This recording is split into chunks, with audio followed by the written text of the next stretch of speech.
السلام علیکم ورحمۃ اللہ وبرکاتہ۔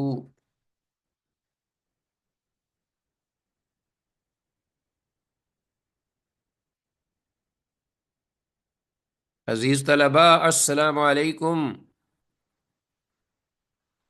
وعلیکم السلام۔ وعلیکم۔ مرحبا بعودتکم ایھا الطلاب الکرام الی درس الحدیث من جدید، فحیاکم اللہ تعالی وجزاکم اللہ احسن الجزاء فی الدنیا والآخرہ، داعین اللہ جل جلالہ ان یبارک لنا فی ہذہ العلوم وان یسہل علینا ہذہ الدروس۔ رب زدنی علما، رب اشرح لی صدری ویسر لی امری واحلل عقدۃ من لسانی یفقہوا قولی۔ عزیز طلبہ، بحمد اللہ تعالی و بعونہ جل وعلا، مشکوٰۃ المصابیح کے سلسلہ دروس کا ایپیسوڈ نمبر 41، 41واں سبق آپ کے سامنے ہے۔ تو اللہ کے فضل و کرم سے حسب معمول احادیث کے اردو ترجمہ پر فوکس رکھتے ہوئے ہم قابل وضاحت الفاظ و عبارات کی قدر وضاحت بھی کریں گے، اور اگر ضرورت محسوس ہوئی تو حدیث کی اسنادی حیثیت کی بھی نشاندہی ہوگی، اور اس کے ساتھ ساتھ اللہ کی توفیق سے حدیث سے مستفاد کچھ فوائد یا کچھ ضروری احکام یا مسائل کی طرف بھی اشارہ کیا جائے گا۔ وما توفیقنا الا باللہ۔ تو آتے ہیں آج کے سبق کے حوالے سے۔ آپ کو یاد ہوگا کہ یہ وہ سبق تھا جو ہمارا پہلے چھٹی کی وجہ سے یہ ٹیوزڈے کو ہمارا یہ سبق جو کہ ہونا تھا وہ مس ہو گیا، آف ڈے تھا، اس لیے آج ہم وہی سبق انشاءاللہ لیں گے اور اسی پہ بات کریں گے۔ آتے ہیں، آپ یہ بتائیے کہ آپ کو یہ سکرین آپ کے سامنے کلیئر ہے اور آواز ٹھیک ہے؟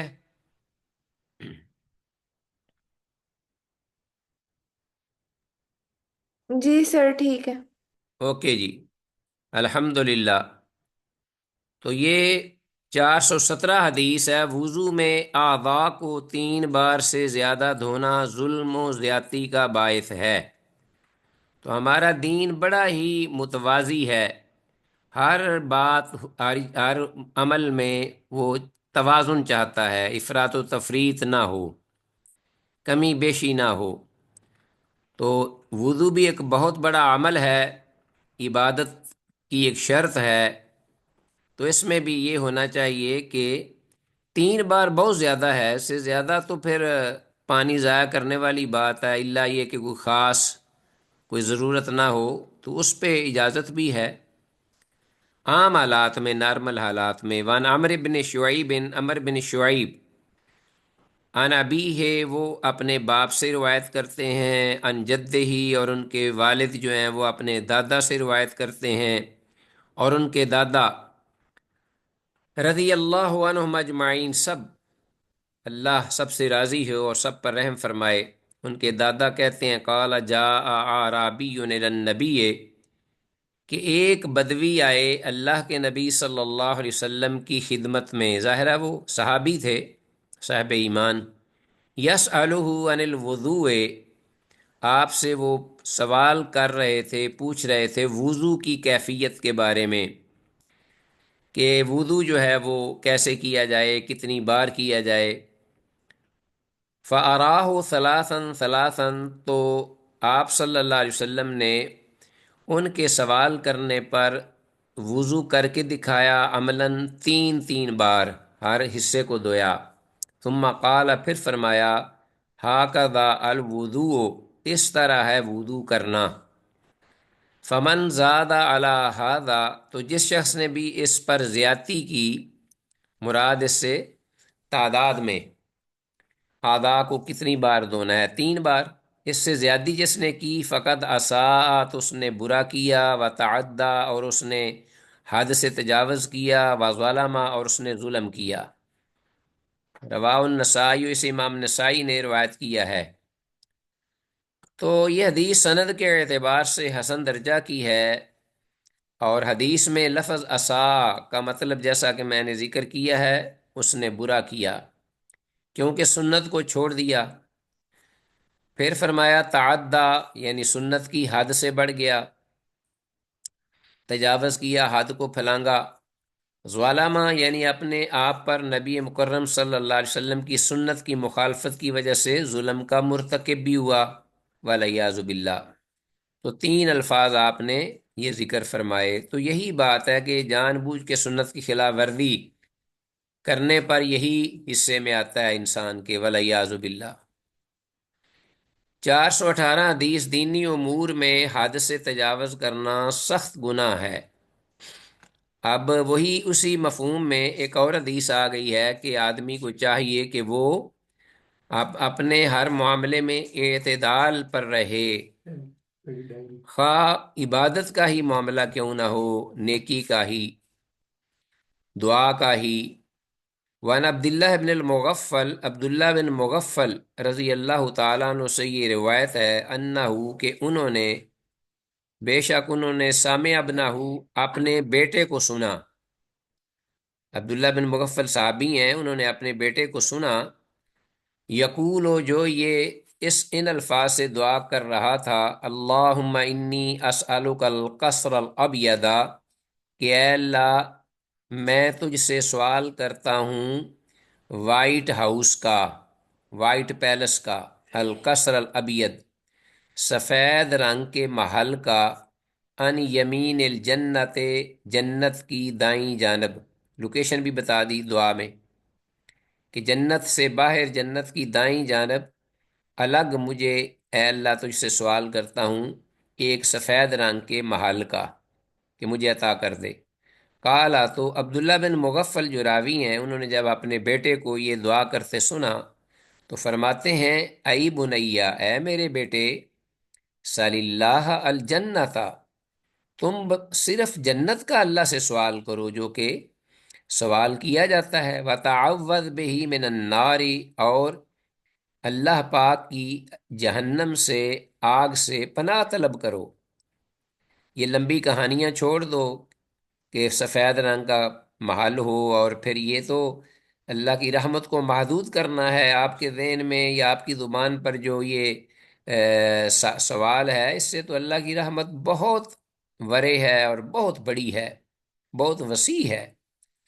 تم جنت کا سوال کرو، پوری جنت کا، اور پھر جہنم کی پناہ، جہنم سے اللہ کی پناہ طلب کرو۔ فَإِنِّي سَمِعْتُ رسول اللہ، بے شک میں نے اللہ کے رسول صلی اللہ علیہ وسلم کو سنا، یقول، فرماتے ہوئے، اِنَّهُ سَيَكُونُ فِي هَذِهِ الْأُمَّةِ، بے شک ان قریب اس امت میں ہوں گے، قوم، ایسے لوگ یا قوم کے لوگ، یعتدون فی الطہور، جو کہ زیادتی کریں گے، حد سے تجاوز کریں گے طہارت میں، والدعاء، اور دعا کرنے میں بھی۔ طہارت سے مراد غسل، وضو، اور اسی طرح دعا، تو اللہ سے دعا مانگنے بھی۔ رواہ احمد و ابو داود و ابن ماجہ، اس حدیث کو امام احمد، امام ابو داود، امام ابن ماجہ رحمہ اللہ سب نے روایت کیا ہے ایک ساتھ اپنی اپنی کتب حدیث میں۔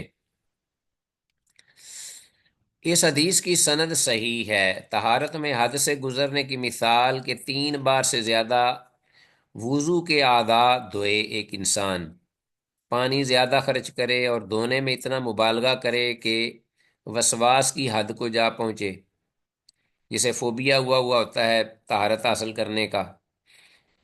اور دعا میں حد سے گزرنا یہ ہے کہ الفاظ میں ادب نہ ہو، مانگنے میں قیدیں لگائے کہ مجھے ایسی چیز چاہیے، مجھے ایسی نہیں چاہیے، فلاں جگہ پہ چاہیے، اللہ کے سامنے قیدیں لگا رہے ہیں، اور کوئی چیز عادت اور خارج از امکان مانگنا شروع کر دے، یعنی ایسی چیزیں بھی مانگے کہ جو کہ بالکل اللہ پاک کی سنت سے ہٹ کر ہے اور فطرت سے ہٹ کر۔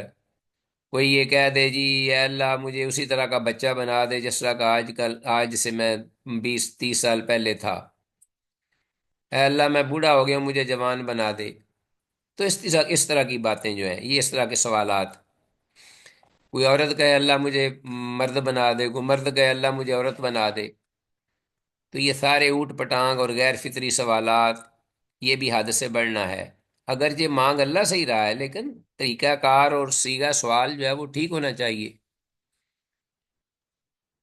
419، وضو کے دوران پانی کے وسواس سے بھی بچنا چاہیے۔ تو عبادت بالکل کلیئر ہونی چاہیے، کوئی اس میں شک و شبہ نہ ہو۔ وان ابی بن قاب رضی اللہ تعالیٰ عنہ سے یہ روایت مروی ہے، عن النبی، واللہ کے نبی صلی اللہ علیہ وسلم سے مرفوع بیان کرتے ہیں، قال آپ نے فرمایا، ان للوضوء شیطانا، کہ بے شک یقیناً وضو کے لیے بھی ایک شیطان مقرر کیا گیا ہے۔ اللہ اکبر والعیاذ باللہ۔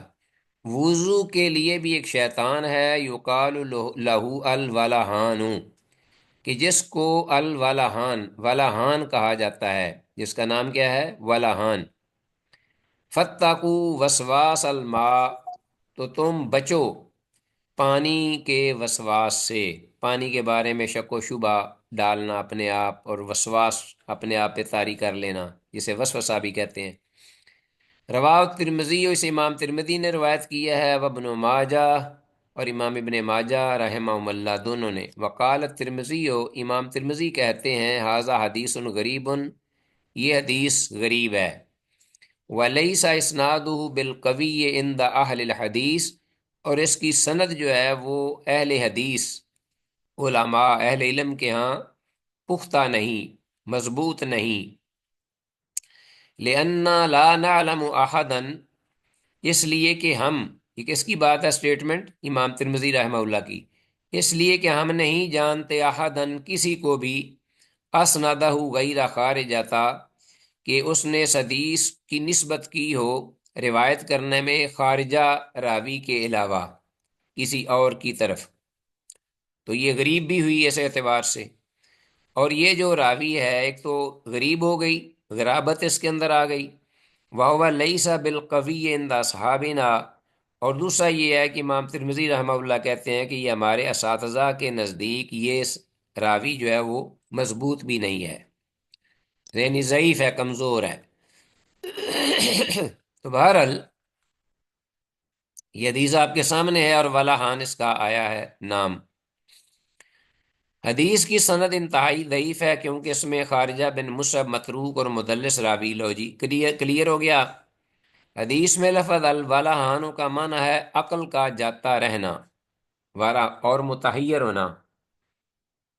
یہ شیطان لوگوں کے دلوں میں وسوسے ڈال کر انہیں حیرت اور پریشانی میں ڈال دیتا ہے، اور وہ اس وہم میں رہتے ہیں کہ اس عضو پر پانی پہنچا ہے یا کہ نہیں۔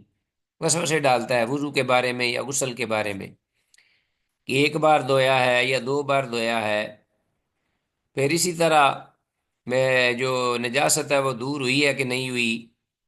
وسواس سے بچنے کا طریقہ اللہ عز و جل کی پناہ پکڑنا اور سنت طاہرہ پر عمل کرنا ہے۔ باقی جو چیز نہ یاد رہے یا علم میں نہ ہو، اس پر اللہ کی طرف سے بھی کوئی مواخذہ نہیں ہے، اس لیے وسواس میں نہیں پڑنا چاہیے۔ حدیث 420، اعضائے وضو کو اپنے کسی کپڑے سے خشک کرنے کا جواز۔ وان معاذ بن جبل، سیدنا معاذ بن جبل رضی اللہ تعالیٰ عنہ سے روایت ہے، کہتے ہیں، قال رأیت رسول اللہ، کہ میں نے اللہ کے رسول صلی اللہ علیہ وسلم کو دیکھا، اذا توضأ، جب انہوں نے وضو کیا، مسح وجہہ، تو آپ صلی اللہ علیہ وسلم نے اپنے چہرہ انور کو خشک کیا، بطرف ثوبہ، اپنے ایک کپڑے کے کنارے سے، یعنی وہ اپنے چہرے پر پھیرا یا مسح کیا۔ رواہ ترمذی، سے امام ترمذی نے روایت کیا ہے۔ تو حدیث کی سند میں دو راوی ضعیف ہونے کی وجہ سے یہ ضعیف ہے۔ حافظ عماد الدین ابن کثیر رحمہ اللہ نے بھی اس کو ضعیف قرار دیا ہے۔ تو غسل یا وضو کے بعد تولیہ وغیرہ اگرچہ استعمال یا کرنا، یا کوئی خشک کپڑا، کوئی حرج نہیں، بلکہ ضرورت کے تحت کیا جا سکتا ہے، لیکن کوئی مرفوع حدیث رسول اللہ صلی اللہ علیہ وسلم سے غالباً جو میرے علم کے مطابق اس میں ثابت نہیں ہے۔ البتہ صحابہ کرام اور دیگر سلف یا تابعین سے یہ عمل جو ہے اس کا ثبوت ملتا ہے، واللہ عالم۔ 421 حدیث ہے اعضائے وضو کو خشک کرنے کے لیے کوئی خاص کپڑا رکھنے کا جواز۔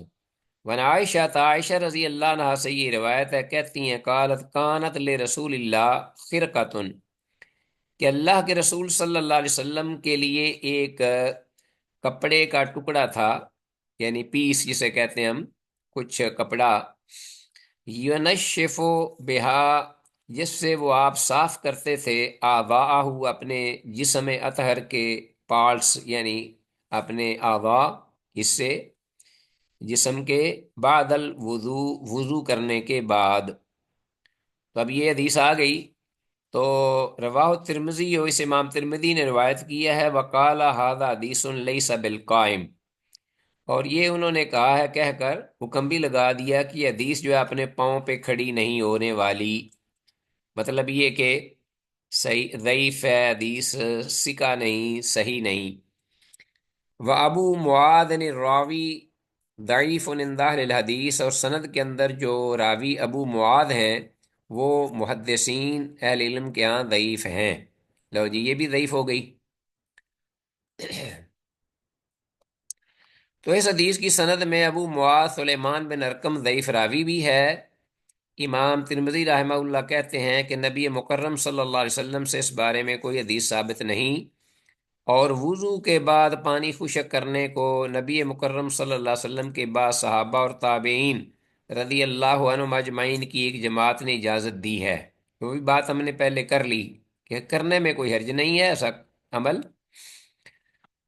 حدیث 422، وضو کے اعضاء ایک بار، دو بار اور تین بار بھی دھونا جائز ہیں۔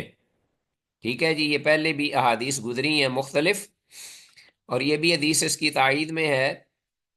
ان ثابت بن ابی صفیہ تھا، ثابت بن ابی صفیہ سے یہ روایت مروی ہے، کہتے ہیں قالا قلت لابی جعفر، کہ میں نے ابو جعفر سے کہا، اور ابو جعفر کون ہے؟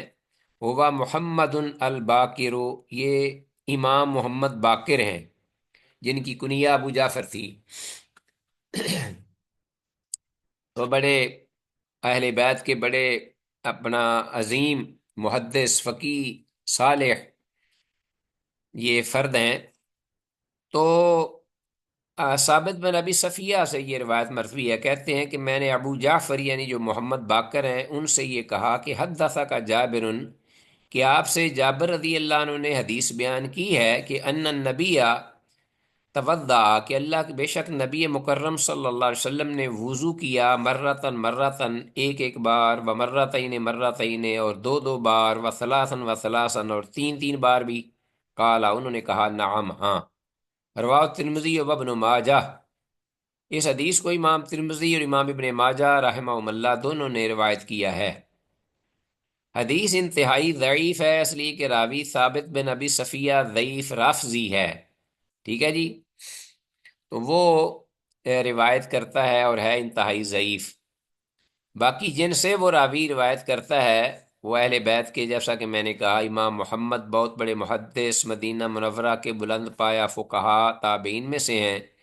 ان کو اپنے والد ماجد زین العابدین اور جابر بن عبداللہ انصاری اور دیگر صحابہ رضی اللہ عنہم سے شرف تلمذ حاصل ہے، یعنی ان کے یہ شاگرد رہے ہیں، اور آپ کا نام محمد تھا، اصل کنیہ جو تھی ابو جعفر تھی، اور لقب جو ہے وہ باقر ہے رضی اللہ عنہم اجمعین۔ تو ان سے جو روایت کرنے والا ہے وہ رافضی ہے، ثابت بن ابی صفیہ، اہل علم کے ہاں محدثین کے انتہائی ضعیف ہے۔ 423، اعضائے وضو ایک بار دھونا فرض ہے، اور دو یا تین بار سنت، اور نور علی نور۔ کلیئر ہے یہ بات، انڈرسٹوڈ ہے۔ وانا عبید اللہ بن زید رضی اللہ تعالیٰ عنہ سے روایت ہے، قال، وہ کہتے ہیں کہ ان رسول اللہ، کہ بے شک اللہ کے رسول صلی اللہ علیہ وسلم نے کالا توضع وضو کیا مرتین مرتین دو دو بار، وقالا اور یہ بھی ساتھ فرمایا ہوا نور علی نور کہ یہ عمل یا ایسا کرنا یہ نور پر نور ہے، یعنی روشنی پر روشنی ہے، تو یہ اجر پر اجر ہے، یعنی فضیلت پر فضیلت، جو بھی معنی اس کا کہہ دیتے ہیں آپ، اب اپنی زبان میں بھی اس کو استعمال میں لاتے ہیں کہ اگر آپ یہ نیکی کا عمل کریں تو بہت ہی اچھا ہے، اور اگر اس پر یہ بھی کر لیں تو نور علی نور ہے۔ تو بہرحال اس روایت کی کوئی اصل نہیں، واللہ عالم بالصواب، یہ روایت جو ہے اس کا کوئی مخرج یا اس کی کوئی مطلب ہے کہ بیان کرنے والے کی کوئی حیثیت یا کوئی صورت سامنے اہل علم کے نہیں آئی، لہذا آپ یہی سمجھیے کہ یہ کل عدم ہے۔ باقی یہ ہے کہ مرتین مرتین دو دو بار حدیث میں یہ جو آیا ہے تو صحیح حدیث میں یہ اس کی تائید کرتی ہیں اس مفہوم کی کہ دو دو بار بھی اعضائے وضو دھوئے جا سکتے ہیں۔ حدیث نمبر 424، طہارت انبیاء و مرسلین علیہ السلام کی پیاری سنت ہے۔ وان عثمان بن عفان رضی اللہ تعالیٰ عنہ سے یہ روایت مروی ہے، قال وہ کہتے ہیں ان رسول اللہ کہ بے شک اللہ کے رسول صلی اللہ علیہ وسلم نے توضع وضو کیا، ثلاثاً ثلاثاً تین تین بار، وقالا اور یعنی تین تین بار ہر اعضائے وضو کو دھویا، وقال اور فرمایا ھذا وضوئی کہ یہ میرا وضو ہے، ووضوء الانبیاء قبلی اور مجھ سے پہلے کے انبیاء کا یہ وضو ہے، ووضوء ابراہیم اور یہ ابراہیم علیہ السلام اجمعین کا وضو ہے۔ رواہما رزین، اس کو اور اس سے پہلی حدیث دونوں کو امام رزین نے روایت کیا ہے، والنووی اور امام نووی نے ضعف الثانی دوسرے حصے کو، اس حدیث کے دو حصے ہیں، دوسرے حصے کو ضعیف قرار دیا ہے فی شرح مسلم، یہ صحیح مسلم کی شرح میں، امام نووی کی معروف شرح ہے صحیح مسلم کی، اس میں انہوں نے دوسرا حصہ جو ہے اس کو ضعیف قرار دیا اور پہلا ٹھیک ہے۔ وہ کون سا دوسرا حصہ ہے؟ ھذا وضوئی و وضوء الانبیاء قبلی و وضوء ابراہیم، یہ تو اس اپنا حدیث کی سند جو ہم نے ابھی حدیث پڑھی ہے، مطالعہ کی ہے، اس کی بھی سند جو ہے انتہائی ضعیف ہے۔ ٹھیک ہو گیا جی؟ مطلب یہ کہ پھر سن لیجئے کہ یہ اس شکل میں یہ حدیث جو ہے عثمان رضی اللہ عنہ سے مروی، اور یہ پوری اول سے آخر تک یعنی ووضوء الانبیاء قبلی ووضوء ابراہیم، اس صورت میں یہ ضعیف ہے، اس میں کوئی شک نہیں، لیکن اس کا دوسرا حصہ جو ہے یہ الگ حدیث میں آتا ہے، یہ صحیح کا ہے، ھذا وضوئی ووضوء الانبیاء قبلی ووضوء ابراہیم، یہ ضعیف ہے۔ تو توضع ثلاثاً ثلاثاً اس کی تائید صحیح حدیث میں بھی ہے اور صحیح حدیث بھی ان الفاظ میں ثابت ہے۔ 425، ہر نماز کے لیے وضو کرنا افضل بھی ہے اور رسول اللہ صلی اللہ علیہ وسلم کی پیاری سنت بھی ہے۔ وعن انس بن مالک، انس بن مالک رضی اللہ تعالیٰ عنہ سے یہ روایت مروی ہے، قال وہ کہتے ہیں کان رسول اللہ کہ اللہ کے رسول صلی اللہ علیہ وسلم یتوضأ لکل صلاۃ، وضو فرمایا کرتے تھے ہر نماز کے لیے، یعنی الگ نیا وضو کرتے تھے۔ وکان احدنا یکفیہ الوضوء ما لم یحدث، اور ہماری یہ کیفیت تھی کہ ہم میں سے کوئی ایک اس کو وضو جو ہے وہ کافی ہوتا تھا جب تک وہ بے وضو نہ ہو، جب تک ہم میں سے کوئی بے وضو نہیں ہوتا تھا اس وقت تک ہم اسی وضو میں نماز پڑھتے چلے جاتے اور وہ ہمارے لیے کافی ہوتا تھا۔ رواہ الدارمی، اس امام دارمی نے روایت کیا ہے، تو اللہ کے رسول صلی اللہ علیہ وسلم کا عمل جو تھا افضلیت والا تھا۔ اس حدیث کی سند صحیح ہے۔ ٹھیک ہے جی؟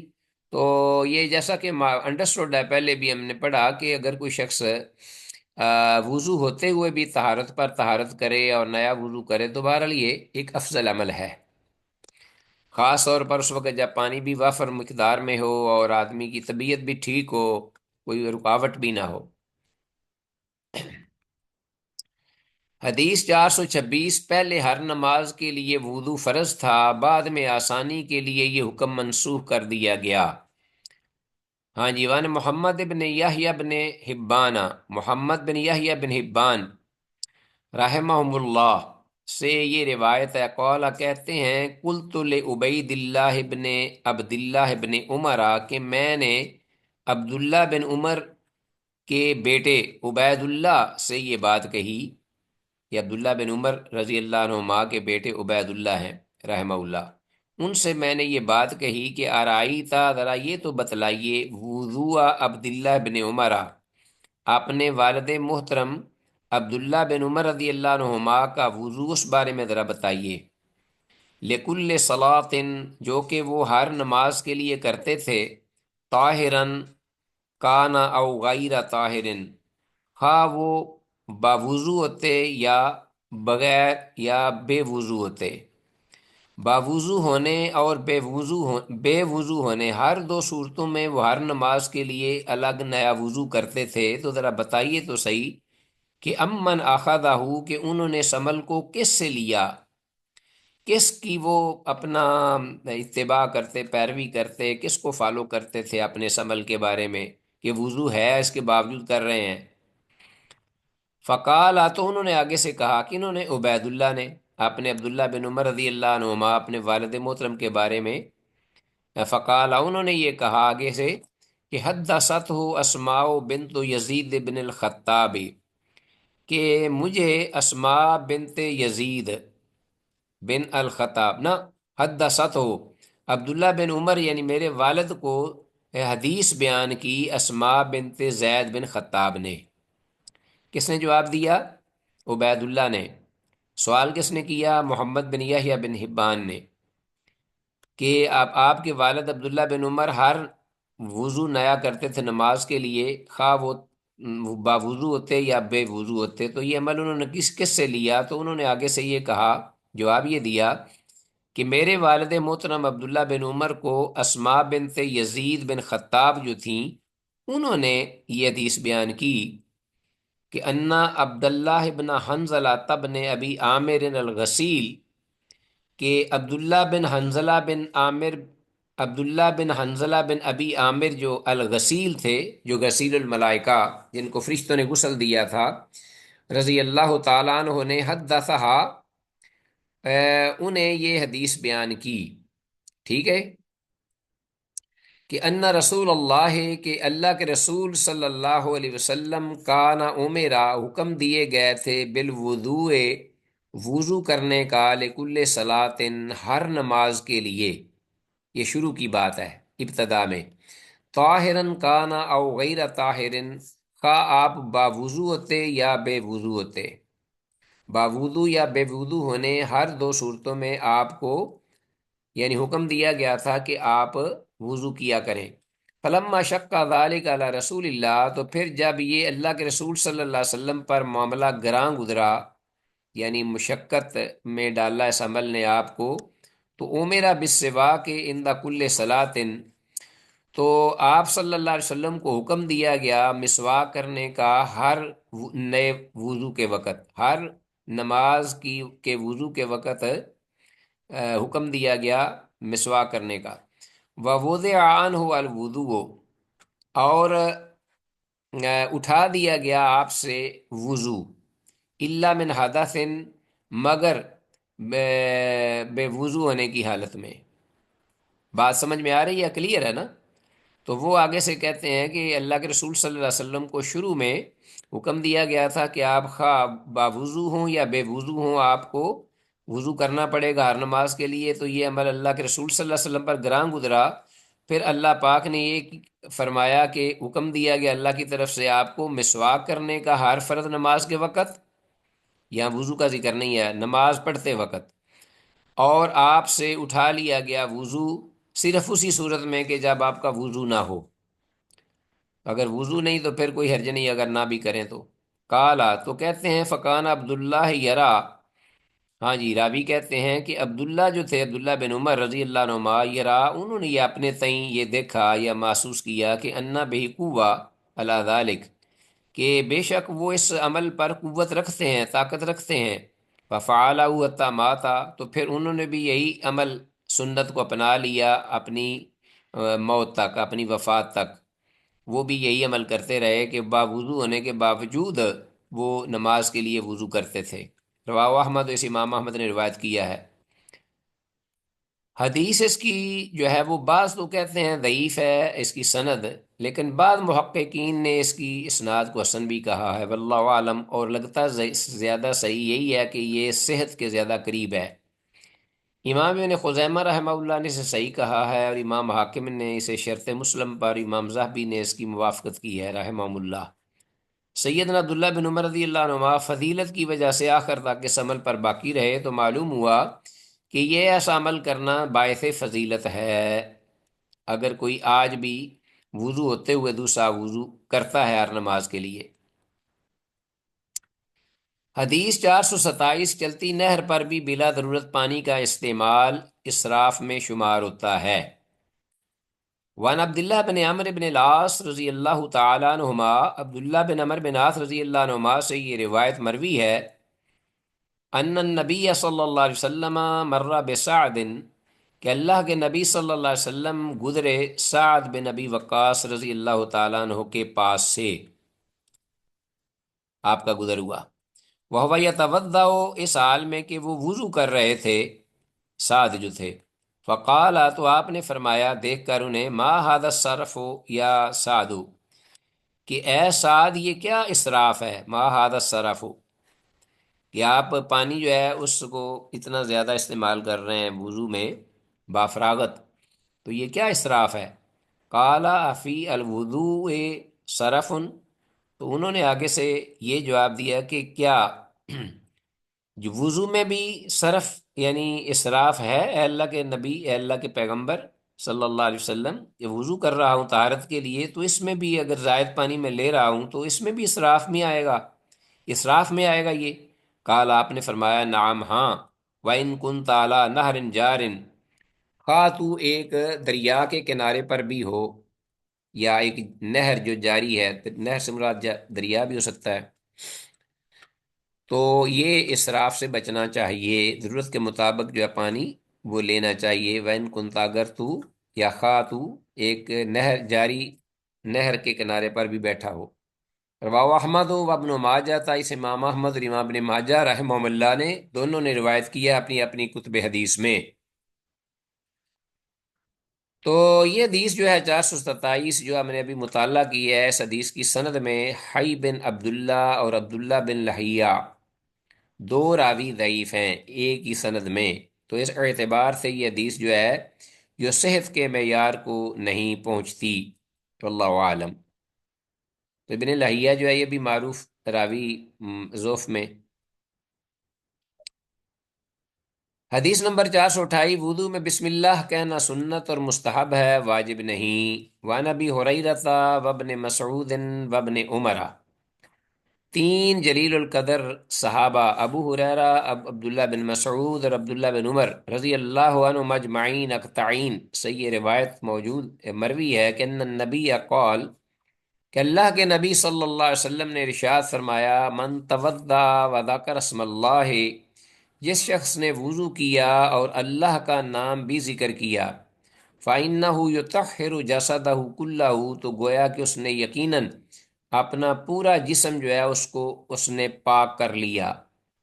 وَمَن تَوَضَّعَ، اور جس شخص نے وضو کیا، وَلَمْ يَذْكُرِ اسْمَ اللَّهِ، اور اس نے اللہ کا نام ذکر نہیں کیا یا نام نہیں لیا وضو کی ابتدا میں، لم یطہر الا موضع الوضو، تو وہ نہیں پاک کر سکا سوائے وضو کے پارٹس کے، یعنی جگہوں کے یا حصوں کے۔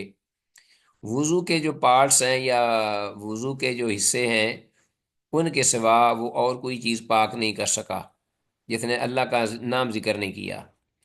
تو حدیث صحیح نہیں لگتی، یہ روایت منکر یا من گھڑت ہے، لو جی، حد سے زیادہ یہ اس کی کوئی اصل نہیں، لہذا اس قسم کے جو احادیث ہیں یہ زیادہ جو لوگ ہیں وائز اور اس قسم کے بغیر تحقیق کے وہ بیان کرتے ہیں اور تحقیق نہیں کرتے۔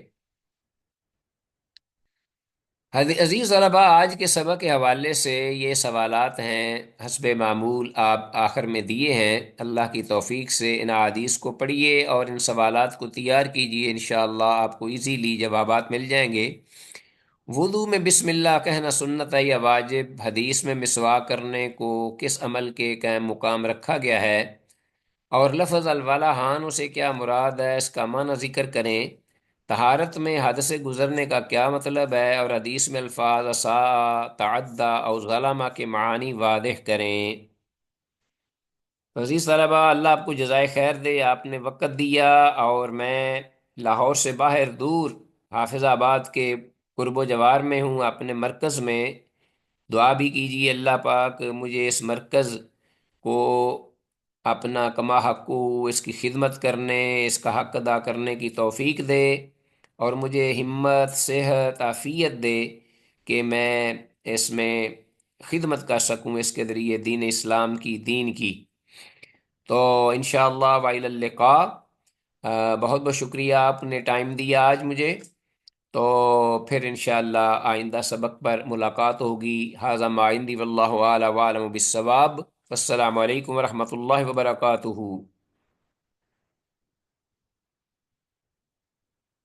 وعلیکم السلام ورحمۃ اللہ وبرکاتہ۔